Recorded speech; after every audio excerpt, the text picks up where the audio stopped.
Good morning. My name is Jay Rosenthal, and I'm the Managing Director of Business of Cannabis. Welcome to the Cannabis Daily Show for Monday, April 4th, 2022.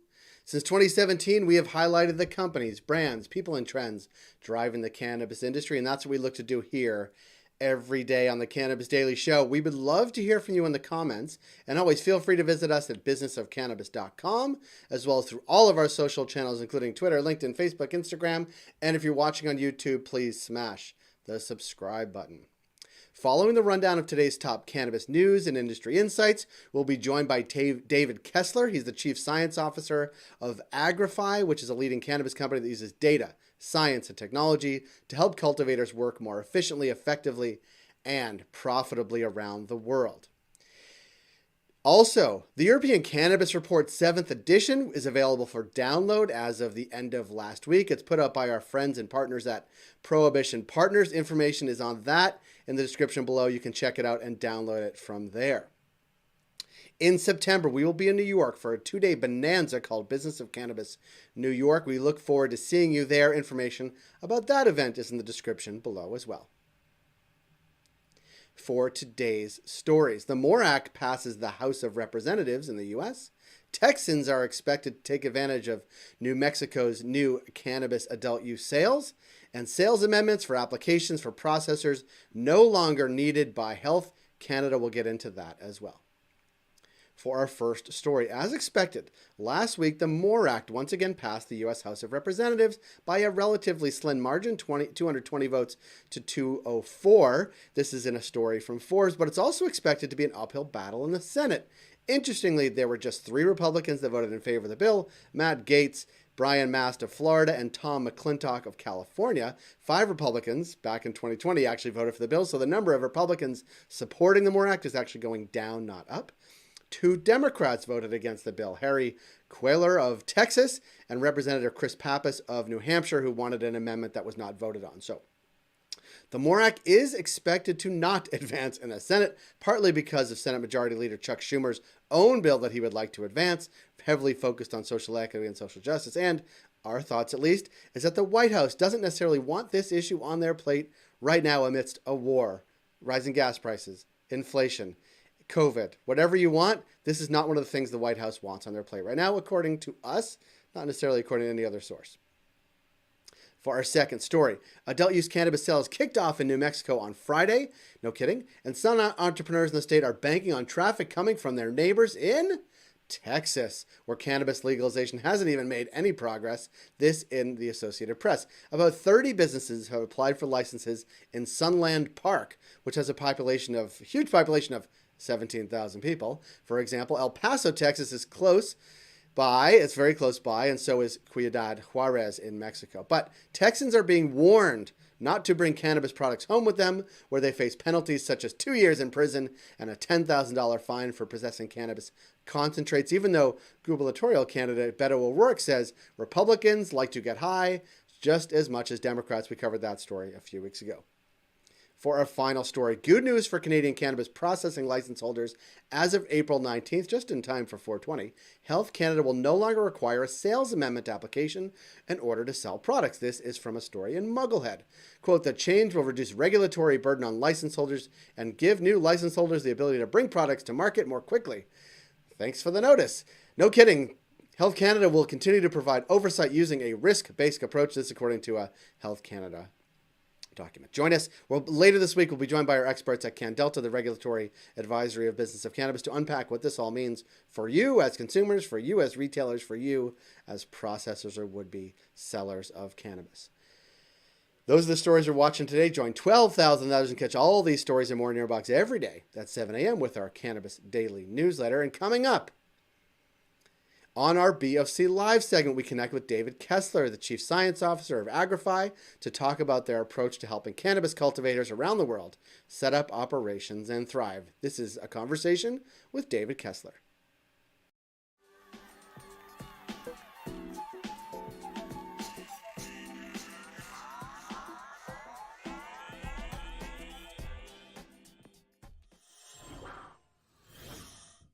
David, thanks for being here.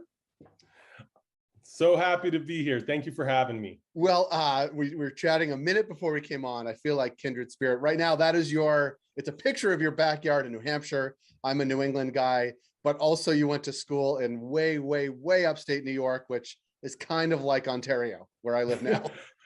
It really is. And I finally left after one winter where it snowed every day in January. We had over 220 inches of snow that winter.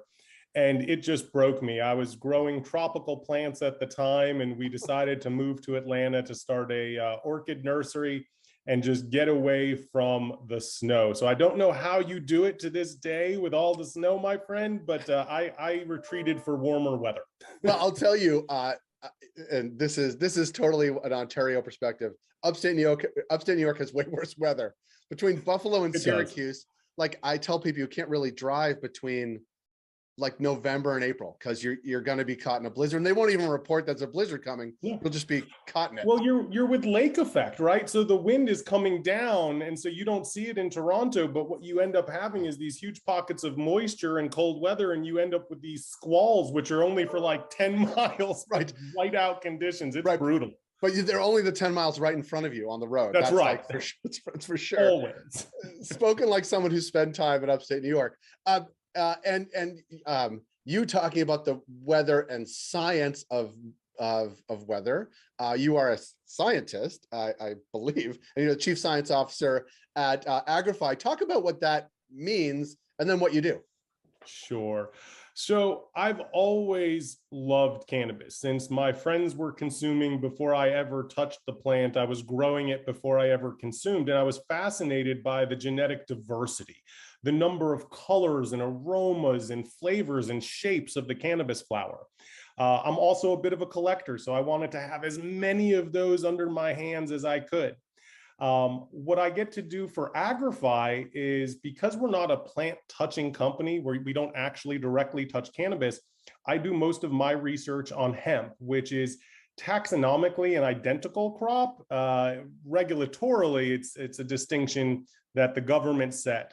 But at the end of the day, I utilize technology to really help manipulate the plant towards a genetic end.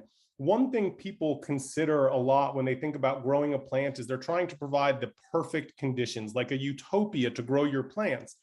And what I routinely tell people is that's actually kind of a misunderstood concept, because a utopia would make a plant lazy, if you will. What we're trying to do is apply very controlled stress and then remove the stress. And what that allows you to do, it's much like a bodybuilder lifting weights and changing their diet to maximize the amount of muscle. In our case, we're asking the plants to maximize their biomass. We're asking them to maximize their chemical profiles. And so what I love about what I get to do is really experiment to elicit better and greater performance from plants. It's a wonderful job. In addition to that, I help our customers. I make sure their operations, as head of the customer success team, we make sure that all of our client operators are growing the highest quality and meeting their goals. And then we also support everything from the training and the thought leadership side. So I get to do a lot of speaking events and write white papers. But for a plant nerd that has loved plants from the time I was probably 10 years old, it's a dream job. I just don't know how I got so lucky that social constructs and regulatory environments kind of aligned in my particular lifetime. It's pretty good. It's pretty good. It's pretty good. And now back to sort of your home state of New York. I mean, I know you're in New Hampshire, but New York now. And it's, I mean, the regulations look like for hemp farmers are about to get the first sort of licenses to grow cannabis, which it sort of comes all full circle, but right on David Kessler's plate, it seems like. Talk a little bit about, I mean, you're going to tell me, but are there similarities between growing orchids and growing cannabis, or is it the science of like thoughtfully applied stress and monitoring what happens to the plant and sort of repeating that cycle? I think that you can learn from growing any crop and transfer some of that knowledge to others. What I learned with orchids, which you have to appreciate, are the largest family of plants on the planet with over 50,000 species and 250,000 hybrids, that they grow in very diverse environments. And so if you want to grow a diverse collection, which I've had over 20,000 different plants in my collection, I had to be a master at managing and manipulating these particular environments. For example, there's a beautiful orchid called Masdevallia vechiana, a species that grows on the hillsides of Machu Picchu. But that's a really unique environment. It gets a lot of sun, but the humidity is almost always 80%, and the temperatures never go above 60 degrees. So to grow that in, say, Georgia is a challenge. You have to get a very good understanding of how to control an environment and then how to recreate that. And so that's probably what gave me the most transfer of knowledge, because what we're learning, and again, it's not about providing cannabis 78 degrees and 55% relative humidity. It's about manipulating the vapor pressure deficit, the EC of the fertigant, the airflow rates, the light intensity and quality, all to a specific end. And while I admit that, yes, you can grow good cannabis by setting it and forgetting it, if you want to maximize the potential and you want to really grow craft quality, you need to pay a little bit closer attention. And I think that level of detail came through loud and clear from my years of growing orchids. And bring it down to the consumer level too. Real consumers and connoisseurs know the difference, and that's what sells, right? Absolutely. I mean, and I wonder, because you're in an interesting spot, and the industry is too. There are people that grew without the rigor or science like you bring, but also I think probably understand intuitively those stresses and the conditions which grow great cannabis, right? So people who are legacy growers, like how does that enter your sort of fray with the clients you work with to say, we understand, like you are doing great science, let's apply rigor to the science and like, let's recreate. Jay, I love the question. It's near and dear to my heart because I often will tell people all credit goes to the growers. And at that same time, I have a presentation I've given multiple times called The Intersection of Legacy Cultivation and Modern Agricultural Science, because like you're alluding to, a lot of our legacy cultivators, the men and women on the front lines that were early into the medical program or even I hate to call it the black market, but they were still fighting for cannabis cultivation. And what we have to appreciate is that they weren't always wrong, not even most of the time. A lot of what they knew, they learned from observation. And because writing things down was paramount to an increased jail sentence, we tended not to do that. So it was not institutionalized knowledge, which is why you hear a lot of stories about my uncle's brother's friend told me to do X, because there wasn't the good knowledge. Now, we did have some books, but they were limited. So when it comes to, when it comes to what we learned, a lot of the time, the legacy cultivators had the right idea and just didn't have the scientific language or the research to back it up. And I'll give you a really good example. 2 years ago, I was offended when a LED company came out and said the saturation point for cannabis is 1,000 micromoles. They actually said 950 micromoles at the PPFD level. And if you go to California, to Colorado, to anyone that has grown cannabis outdoors in full sun, I will assure you that we have all raised our hand and said, no, it can take more light. More light, you get more yield. So I fought against that research. And then just recently, University of Guelph came out with some wonderful information. Oh yeah, big up, love Mike Dixon and Zhang. And they're looking, one of their grad students showed a linear increase in both biomass as well as cannabinoid concentrations up to 1,800 micromoles. So double what this company purported. And that aligned very well with all of my legacy cultivators and my gromies and everyone that's been growing for decades, because we all knew that. And it was nice to have the scientific footing to then be able to rely on it. And I think that that's exactly what we're seeing. We're seeing a lot of these ideas validated, seeing ideas about how you light your plant, how you prune your plant, about how and what nutrition is required. The only thing that we tend to disagree on is flushing, but that's a whole nother topic. Well, let's talk about it. It sounds like you've touched on something controversial. Let's get there. It is. I mean, there's a lot of industry professionals that still espouse a flush. And let's define what that is. That's not, Please. I overfed my salts and I'm trying to equalize the media and keep my CEC, the cation exchange rate. It's at the end of flowering, before you harvest, people withhold food. And I'm very pragmatic and I try and think about plants in a logical way. So if I'm on my deathbed, my organs aren't functioning as well, and I start withholding food, I'm not getting the response I want. What growers want to happen is that by withholding food, the plant essentially metabolizes the storage of starch and converts that to sugar. That's what's actually happening. What they're thinking is that there's these salt reserves in the plant and that it's going to pick and selectively utilize those. But unfortunately, what the documented research has shown is, in fact, withholding food lowers your cannabinoid levels. It lowers your overall yield. And while you can see varied effects, different strains, different practices, different durations, typically anything more than 1 to 2 days to allow the plant to metabolize those starches, you're going to see detrimental impact. And it's just a legacy process that I think a lot of growers use to try and improve the flavor of their cannabis. And that has been shown in blind taste tests and scientific studies. There's a lot of talk about white ash. All of that has been shown to not actually accurately represent the chemical composition or the improvements that people talk about. So unfortunately, that's just the one area that really isn't supported by modern research. That's like them's fighting words. No, I'm just kidding. I know. People hate that when I talk about that. Makes you very unpopular or very controversial, I guess, at conferences. But look, I mean, this is exactly goes back to those sort of the question I think I was asking, which was about, legacy growers. And your point, like not really wanting to write things down because of like potential jail sentences, but also, bringing it to scale.